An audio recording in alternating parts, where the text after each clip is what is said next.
In this video, we are going to see how two IIT Delhi graduates built a multi-billion dollar food empire called Zomato, which is now amongst the top players in the world. Hello people, welcome to 2 Hour Films. If you are new here, don't forget to subscribe to the channel.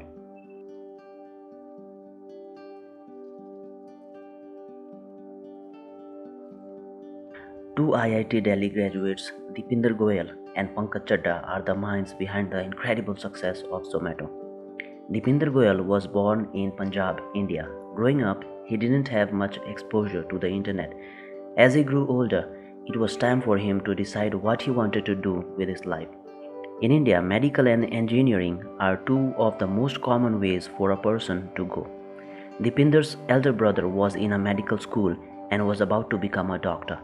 So Deepinder went to his brother and asked for his advice. His brother told him that it takes too much time and work to become a doctor, so he should rather pursue engineering. He took his brother's advice and started preparing for the entrance exams. Soon his hard work paid off and he got into one of India's most prestigious engineering college, IIT Delhi, from where he graduated in 2005. Pankaj Chadda was born in Madhya Pradesh, India. Growing up, he wanted to become an engineer. He prepared for the entrance exams and just like Deepinder Goyal, got admission in IIT Delhi. He graduated in 2007. Both Deepinder and Pankaj went on to work for a consulting firm called Bain & Company.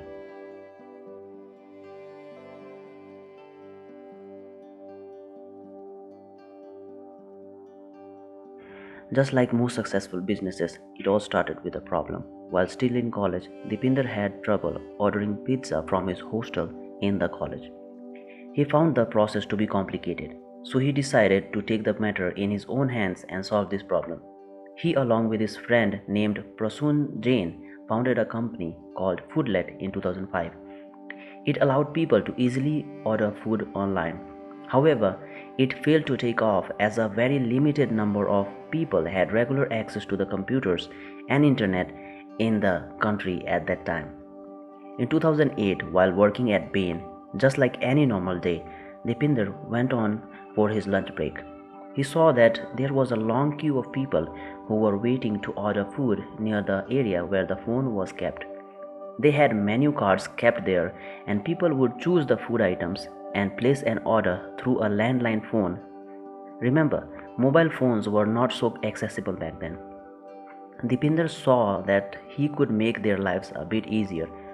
So he took the menu cards and scanned them all and created a simple HTML page and put those scanned menu cards on it. This way, people would easily be able to see the menu cards and decide what they want. This would save them so much time. They would then just have to call and place their orders. The page was limited to his office network and didn't even have the search feature. If you wanted to search something, you would have to use Ctrl F to use the find feature of the browser.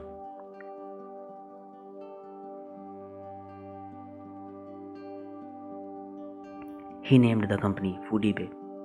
The page started getting good amount of traffic. People were coming to his page at least twice a day. He saw that this had huge potential, so he started expanding it. He and his wife went around Delhi collecting menu cards from restaurants. Somewhere around this time, his college friend Pankaj Chadda became involved in the company. He joined Deepinder in collecting menu cards. Even to this day, Deepinder believes that at the very core, the company still does the same thing. He has a team of around 500 people collecting menu cards from the restaurants in many cities in several countries in which Zomato does business. In 2011, the name of the company changed to what it is now known as Zomato. The name had to be changed as Foodie sounded similar to a large e-commerce company called eBay. Zomato can basically be defined as the food search and delivery service company. It has expanded across India's multiple cities like Delhi, Mumbai, Bangalore, Chennai, Pune, and Kolkata. In 2012, it expanded internationally in countries like UAE, Sri Lanka, Qatar, UK, Philippines, and South Africa. Zomato expanded in a few other countries like New Zealand, Turkey, Brazil, and Indonesia in 2013. Overall, today Zomato does business in 24 countries. It acquired Urban Spoon, a Seattle-based food portal, in 2019. This marked the company's entry to the US market.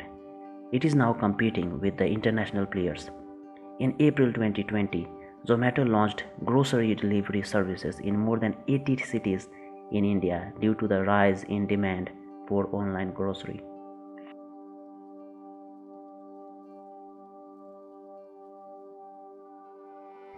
It has received hundreds of millions of investment along the way from some well-known investors like InfoEdge India, Sequoia Capital, Ant Financial, and a few more. It is a privately owned company which is valued at $3.25 billion as of 2020. It has over 95 million monthly active users. It employs over 5,000 people in 24 different countries. Dipinder Goyal said that the company is also working on a project in which they will convert used oil from restaurants to manure and provide it to farmers across the country.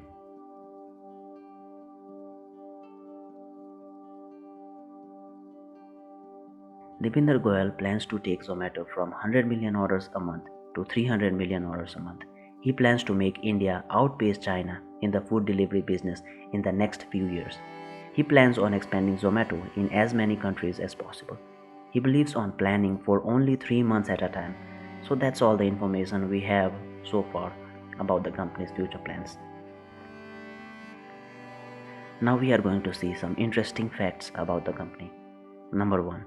Zomato is available in over 10 different languages in 24 different countries. Number 2. The co-founder of the company, Pankaj Chadda, is no longer in the company. He left Zomato to launch his new company called Mindhouse. Number 3. Dipinder Goyal, the founder, is a foodie